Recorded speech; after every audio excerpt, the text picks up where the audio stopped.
আসসালামু আলাইকুম। Advanced learning একাডেমির পক্ষ থেকে তোমাদের সবাইকে জানাই অনেক অনেক শুভেচ্ছা ও অভিনন্দন। সুপ্রিয় ষষ্ঠ শ্রেণীর শিক্ষার্থীরা, আজ সমাধান করব তোমাদের গণিত বইয়ের অনুশীলনী ৮ অর্থাৎ তথ্য ও উপাত্ত। এই অনুশীলনীর আজ আমরা ৪, ৫ এবং ৬ এই ৩টি অঙ্ক সমাধান করব। দেখো, এটা দেওয়া আছে তোমাদের ২০২৬ সালের গণিত বইয়ের পৃষ্ঠা ১৪৭-এ। দেখো, যে ৪, ৫ এবং ৬ নং প্রশ্ন দেওয়া আছে। আজ আমরা এই ৩টি অঙ্ক সমাধান করব। এর আগের সবগুলো অঙ্কই আমরা সমাধান করেছি, তবে আজ শুধুমাত্র আমরা এই ৩টি অঙ্ক সমাধান করব, ৪, ৫ এবং ৬। তো শুরুতে আমরা ৪ নং প্রশ্নটি সমাধান করব।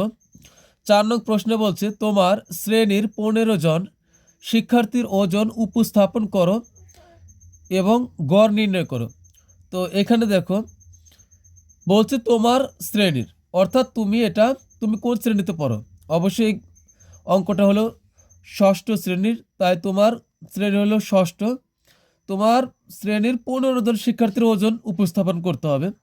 তবে এখানে তুমি তোমার মন ইচ্ছা মতো ওজনগুলা নিতে পারবে, নিয়ে এই ১৫ দ্বারা ভাগ করবে। ওজনগুলা ১৫ জন শিক্ষার্থীর ওজন নেবে, নিয়ে যোগ করে ১৫ দ্বারা ভাগ করলে তোমার গড় বের হয়ে আসবে। তবে এখানে একটা জিনিস খেয়াল রাখতে হবে, তুমি তোমার পছন্দ মতোই ওজনগুলো নিতে পারবে। তবে এখানে একটা জিনিস মনে রাখতে হবে, তুমি যেহেতু ষষ্ঠ শ্রেণীতে পড়ো, তাই তুমি যদি এখন ৭০ কেজি ৮০ কেজি করে লেখো তোমার এই শ্রেণীর শিক্ষার্থী মানে কি ছাত্রছাত্রী, তাহলে কিন্তু হবে না। এখানে তোমার বয়স, তোমার শ্রেণী অনুযায়ী ওজনগুলা দিবে। তো দেখো, আমি তোমাদেরকে দেখিয়ে দিচ্ছি কোনগুলা দিবে। তুমি এই রকম বা তার আশেপাশে এই ধরনের ওজনগুলা দিবে। তো সমাধানের শুরুতে আমরা লিখব যে আমাদের শ্রেণীর, তুমি তোমার জায়গা থেকে উত্তর দিবে যে আমাদের শ্রেণীর ১৫ জনের ওজন কেজিতে। এখানে লিখবে যে আমাদের শ্রেণীর,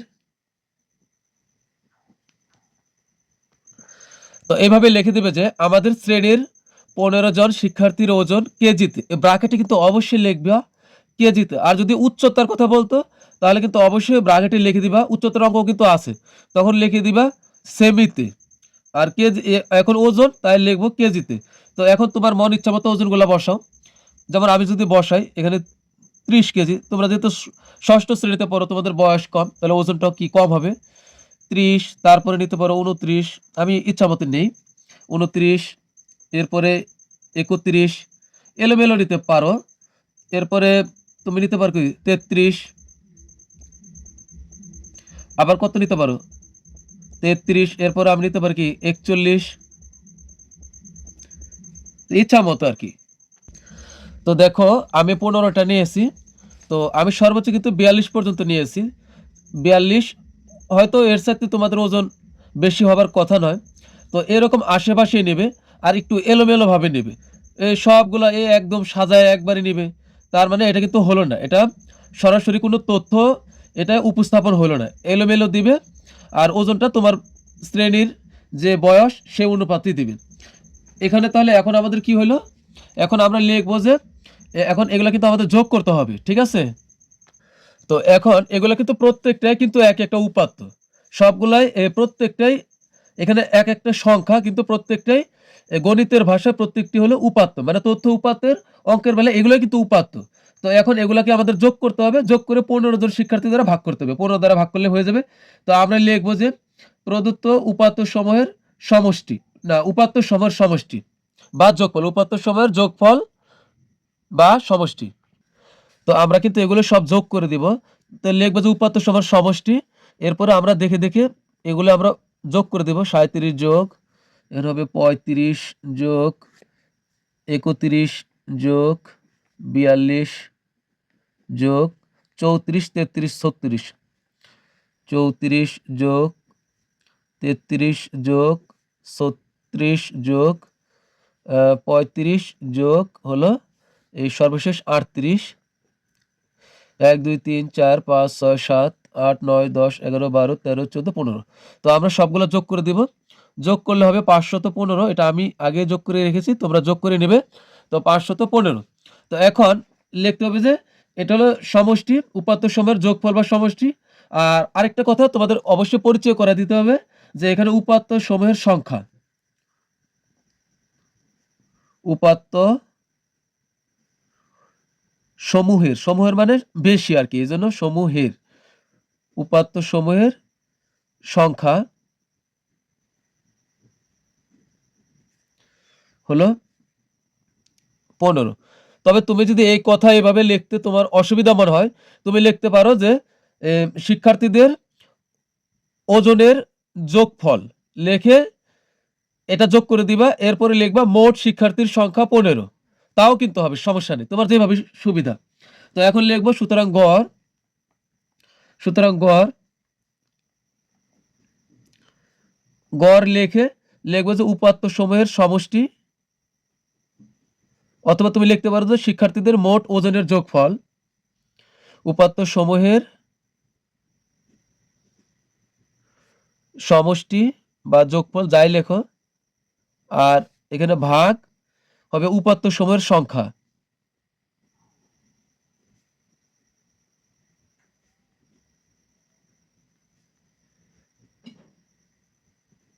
তবে আরেকটা কথা, তোমার যদি এই সূত্র তুমি যদি এটা না লেখো, সরাসরি যদি তুমি এই যোগফল আইনে এখানে বসাও আর 15 দ্বারা ভাগ করো, তাও কিন্তু হবে, সমস্যা নেই। তো এখন আমরা বসাই, এই গড়ের গড়ই থাকলো, গড়ের আমরা লিখলাম না, সমানের সোজা লেখা মানে এটা গড় লিখতেছি। তো উপাত্ত সমূহের যোগফল হলো 515, আর এখানে আমরা 15 দ্বারা ভাগ করব। তো এখন আমরা ভাগটা করি, 15 দ্বারা 515কে ভাগ করব। তো এখানে ভাগ করলে কত হবে? 515। এখানে মনে রাখবে এখানে অঙ্ক মোট কয়টা? 1 5, এটা কিন্তু অঙ্ক, এটা একটা অঙ্ক, এটা একটা অঙ্ক, 2 অঙ্ক আছে, তাই এখানে তুমি 2 অঙ্কের ভিতরে ভাগ দিবা। তো 51 এর ভিতরে ভাগ দিবা, কয়বার যাবে? 4 15 60 বেশি হয়ে যায়, তা আমরা নিতে পারি 3 15 45, 51 এর ভিতর দিলে 3 15 45, 5 আছে 11 পাবো 6 হলে, অর্থাৎ 45 আছে 51 পাবো 6 হলে। এখন আগের 5 একটা বাকি আছে, এটা নামাই আমরা এখন। এখন আমরা ভাগ দেই এই 15 দ্বারা 65 এর ভিতরে, তাহলে কয়বার যাবে? 4 15 60, এখানে নামে হচ্ছে 5। তো এখন কিন্তু আর 15 দ্বারা 5 কে ভাগ যাচ্ছে না। তো এখন কি করবো? এখানে একটা দশমিক নিবা, নেওয়ার পর এখানে একটা শূন্য নিবা। এবার 15 দ্বারা এই 50 কে ভাগ করো, তাহলে কতবার যাবে? 3 15 45, আবার নামে এখানে 5, 5 আছে 50 পাবো না, 45 আছে 50 পাবো 5 হলে। তো এখন কিন্তু যাচ্ছে না, যেহেতু আমরা দশমিক নিয়েছি, তো আবার ইচ্ছে মতো আমরা শূন্য নিলাম একটা 50, আবার আমরা 3 বার নিতে পারবো, 15 দ্বারা 50 এর ভিতরে যাবে 3 বার, 3 15 45, এখন কিন্তু আবার 5 নামবে, অর্থাৎ শেষ হবে না। তো দশমিকের পরে 2 ঘর হইলেই হবে, তা আর নিতে হবে না। তাই তোমার কত হবে তাহলে? হবে 34.33। তো এটাই কিন্তু আমাদের উত্তর। তো আমরা লিখবো যে, হ্যাঁ, আর কিছু লিখতে হবে না, গড়, এটাই আমরা উত্তর দিয়ে দিলাম, এটাই গড়। অথবা লিখতে পারো সুতরাং নির্ণয় গড় এত। তো আমরা তো গড়ই বের করলাম, তো এটাই উত্তর। তো প্রিয় শিক্ষার্থীরা, এখন আমরা 5 নং প্রশ্নের সমাধান করব। তার পূর্বে তোমাদের কাছে রিকোয়েস্ট থাকবে, তোমরা যদি আমার পরবর্তী ক্লাসগুলো পেতে চাও আর আমার ক্লাস যদি ভালো লাগে, তাহলে সাবস্ক্রাইব করে রাখবে এখনই, তাহলে আমি পরবর্তীতে যে ক্লাসগুলোই আপলোড দিব তোমার কাছে চলে যাবে। তো চলো এখন আমরা 5 নং প্রশ্নের সমাধান করি। এখন আমরা সমাধান করব হলো 5 নং প্রশ্নের। 5 নং প্রশ্নে দেখো দেওয়া আছে, নিম্নলিখিত উপাত্তগুলোর মানের মধ্যক নির্ণয় করো। এখানে আমাদের মধ্যক মানে কি? মধ্যক মানে হলো মাঝখানে বা মধ্যবর্তী। এখানে যে উপাত্তগুলো আছে এদের মধ্যবর্তী বা মাঝখানে কত হবে, এটা আমাদের বের করতে হবে। তো কোনো কিছুর মাঝখানে বের করতে হলে বা মধ্যবর্তী বের করতে হলে কি করতে হবে? আগে সেগুলোকে সাজাইতে হবে। কারণ এখানে তো এলোমেলো আছে। তো এলোমেলো থাকলে তো তুমি মাঝখানে কত এটা তুমি খুঁজে পাবে না। তো এখন আগে আমরা সাজাই। তো আমরা একটা কথা লিখবো যে উপাত্তগুলোকে ছোট থেকে বড় ক্রমে সাজিয়ে পায়, অথবা তুমি এটাও লিখতে পারো যে উপাত্তগুলোকে মানের ঊর্ধ্বক্রমে সাজিয়ে পায়। তো এইভাবে আমরা লিখবো যে উপাত্তগুলোকে মানের ঊর্ধ্বক্রমে সাজিয়ে পায়। তুমি এটাও লিখতে পারো যে উপাত্তগুলোকে ছোট থেকে বড় ক্রমে সাজিয়ে পায়। তো আমরা এখন সাজাবো। তো ছোট, সবচেয়ে ছোটটা আগে নিব। তো তোমরা কি করবা? যেটা ছোট এটা একটা মার্ক করবা, তাহলে একটার কাছে তুমি বারবার আর ফেরত আসবে না। তো এখানে সবচেয়ে ছোট কিন্তু 6, তো আমরা 6 নিলাম। তো আমরা 6 এভাবে নিয়ে সাজাবো, একটা করে চিহ্ন দিয়ে রাখবো 6। এরপরে আছে কি 6 থেকে একটু বড় হলো 7, এরপরে আমরা নিতে পারি 8, 8 এর চেয়ে বড় কি আছে? 8-এর থেকে বড় হচ্ছে এখানে আছে 9, হ্যাঁ 9 নিব আমরা। এরপরে 10 আছে, কোন সংখ্যা কিন্তু 2 বারও থাকতে পারে। 10, এরপরে আমরা কত নিচ্ছি, 6 নিচ্ছি, 7 নিচ্ছি, 8, 9, 10 এগুলো নিচ্ছি। এখন 10-এর পরে আর আমরা 10-এ যাব না। 11 নাই, আছে 12, তো আমরা 12 নিব। 10-এর পরে 12, 12 নিলাম। আর এখানে আছে কত, 13, 14, 15, 13, 14 আর হলো 15। তো এখন একটা লাইন এখানে পরিচয় করে দিবা যে এখানে প্রদত্ত উপাত্তগুলোর সংখ্যা 9। এখানে প্রদত্ত উপাত্তর সংখ্যা হলো 9, যা বিজোড়। অথবা এটাও লিখতে পারি যে এখানে উপাত্তের সংখ্যা 9।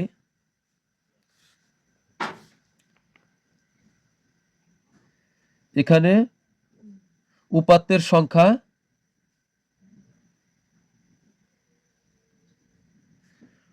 মোট সংখ্যা 9, উপাত্তের সংখ্যা 9, যা কি জোড় না বেজোড়? 9 যেহেতু, তাহলে বিজোড় লিখবো আমরা। 9 বিজোড়, 9 যা বিজোড়। কারণ বিজোড় আর জোড় এই কথাটা উল্লেখ করতে হবে এই কারণে, কারণ বিজোড়ের জন্য এক সূত্র, একটা নিয়ম, আর হলে জোড়ের হলে আরেকটা নিয়ম। তো আমরা লিখবো সুতরাং মধ্যক। এখন আমরা বিজোড়ের জন্য যে নিয়ম আমরা সেটাই প্রয়োগ করব, সুতরাং মধ্যক। আর জোড় হলে কি করতে হবে সেটা কিন্তু পূর্বের অঙ্কেই ছিল, 4-এর আগে আমি কিন্তু সেটা করে দেখিয়েছি, তোমরা সেই ক্লাসগুলো দেখে নেবে। সুতরাং মধ্যক হবে উপাত্তের সমূহের সংখ্যা, উপাত্ত সমূহের সংখ্যা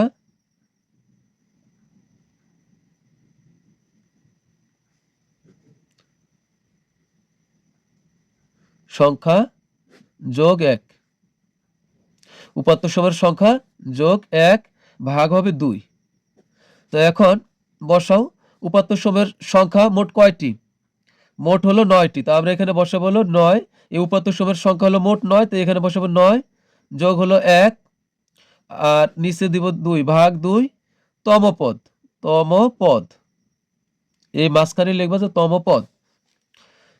এখন 9 আর 1 যোগ করলে হবে 10, আর নিচে 2, 2 দ্বারা 10কে ভাগ করলে কত হবে? 5, তার মানে হবে 5তম পদ। ঠিক আছে, তম পদ সমান 5তম পদ। তো এখন সিরিয়ালে এখান থেকে গুণ 5তম পদ কত হবে? 1, 2, 3, তারপরে 4, 5। 5তম পদ কত? 5তম পদ দেখো হচ্ছে 10। তো এটা কিন্তু আমাদের মধ্যক। এই যে এটা আমরা একটু মার্ক করে দেবো যে এটা হলো মধ্যক। ঠিক আছে, এই যে 9 পরে কত হয়? 10, অর্থাৎ 9 আর 12, এই যে এর মধ্যবর্তীত্ব হবে, এই যে এটা হলো 10, এটা হলো মধ্যক। এই যে যত সিরিয়াল আছে 6 থেকে শুরু করে 15, এর মধ্যবর্তী হবে হলো 10। 6 থেকে 15 এর মধ্যবর্তী হবে 10। তো এটা হলো 5তম পদ সমান হবে 10। তাই লিখব সুতরাং নির্ণয় মধ্যক।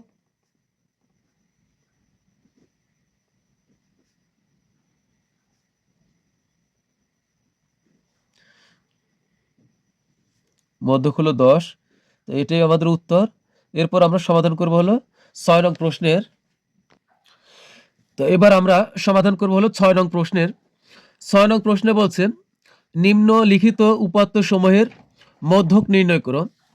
তো এখানে এই উপাত্তগুলো এলোমেলো ভাবে আছে, তো এদেরকে আমরা সাজাবো, সাজায় তারপর আমরা মধ্যক নির্ণয় করব। তো আগে আমরা লিখবো যে উপাত্তগুলোকে মানের ঊর্ধ্বক্রমে সাজিয়ে পাই। তো এখন আমরা লিখবো যে উপাত্তগুলোকে মানের ঊর্ধ্বক্রমে সাজিয়ে পাই। তো এখন আমরা সাজাই। তো নিচের লাইনে লিখি সবচেয়ে ছোট আছে হলো 600, তো আমরা লিখবো 600। এরপরে 600 নিলাম, এরপর আছে 700, 700 পরে 800, হ্যাঁ 800 আছে, এখানে নিব 800। এরপরে আছে কি, আমরা 800, এই 900, 1050, 900, এরপরে এখানে 1050টা নিয়ে নিই, 1050, তারপরে নিব হলো 1100। তো 1100, একটু বেশি হলে 1200 আছে এখানে, 1200। এরপর কিন্তু 1300 নাই, 1300 নাই, আছে হলো 1400, 1500, 2500। তো 1400, 1500, একটা আবার বেশি হয়ে গেল। আচ্ছা 2500। তো এখন এখানে কয়টা আছে উপাত্ত? 1, 2, 3, 4, 5, 6, 7, 8, 9, 10। এটা কিন্তু উপাত্ত হলো 10টি। তো আমরা লিখবো যে উপাত্ত সমূহের সংখ্যা এখানে। এবার কিন্তু জোরের কিভাবে করতে হবে তা আমি দেখিয়ে দিচ্ছি। এখানে উপাত্ত সমূহের সংখ্যা,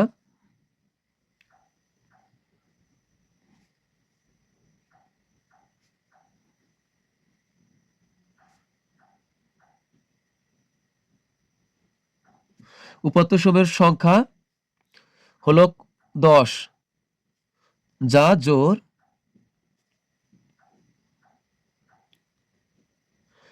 তো জোর হলে কি করবা আমি বলে দিই। জোর হলে তুমি এটা করবা যে উপাত্ত মোট কয়টা, মোট হলো 10টি। কি করবা, এটা শুধু তোমার ষষ্ঠ শ্রেণীর জন্য নয়, সপ্তম, অষ্টম, নবম, বড় ক্লাসে যাবে আরো বেশি উপাত্ত থাকবে, তখন কিন্তু তুমি হিমশিম খায়া যাবে। তুমি এই নিয়মটা বজায় রাখবা, তাহলে তুমি পারবা। এখানে উপাত্ত হলো মোট কয়টা? 10টা। এটা কিন্তু জোরের বেলায়, ঠিক আছে? 10টা যা হবে তা থেকে তুমি 2 বিয়োগ করবা, তাহলে কত হলো? 8টা।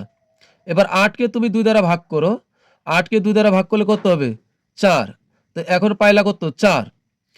এখন এই শুরু থেকে তুমি যাবে 4টা, শুরু থেকে যাবে তুমি 4টা, 1, 2, 3, 4টা। তাহলে এখানে ব্যারিকেড দাও, আর শেষের থেকে আসবে আবার 4টা, 1, 2, 3, 4টা। তাহলে মাঝখানে পড়তেছে কত? এই 1050 আর হলো 1100, এই দুইটা যোগ করে 2 দ্বারা ভাগ করবা, শেষ। যোগ করে দেখবা জোর কত হইলো। যদি হয় ধরো যে 20টা, তাহলে 20, এর থেকে বিয়োগ করবা 2, তাহলে কত হবে? 18। 18 2 দ্বারা ভাগ করো, হবে 9। তাহলে শুরু থেকে যাবে 9টা, এই 9টা সংখ্যা যাবে, যা ব্যারিকেড দিবা, আবার শেষের থেকে আবার 9টা আসবে, আসার পর এখানে বাউন্ডারি দিবা। এর ভিতরে যে দুইটা থাকবে এই দুইটা যোগ করে 2 দ্বারা ভাগ করবে, তাহলে মধ্যক বের হয়ে আসবে। তো আমরা লিখবো সুতরাং মধ্যক হবে এখানে কত? 1, 2, 3, 4, 5, তাহলে পঞ্চম ও ষষ্ঠ পদের যোগফল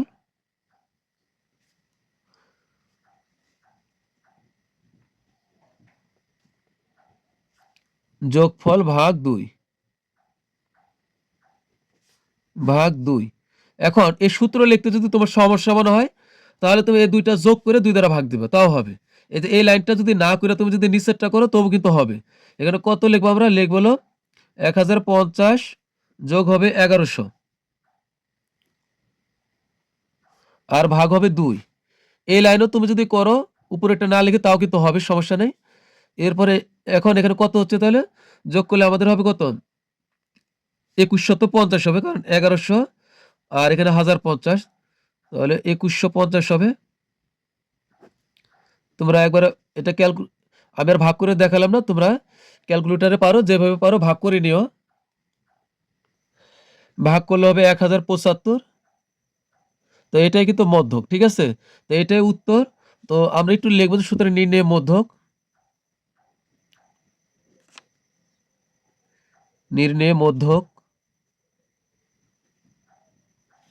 হলো 1075, এটাই উত্তর। তো প্রিয় শিক্ষার্থীরা, আজকের মতো আমাদের ক্লাস এখানে শেষ। তো পরবর্তী ক্লাসে কিন্তু আমরা সমাধান করব, এর পরের অঙ্কগুলো সমাধান করব।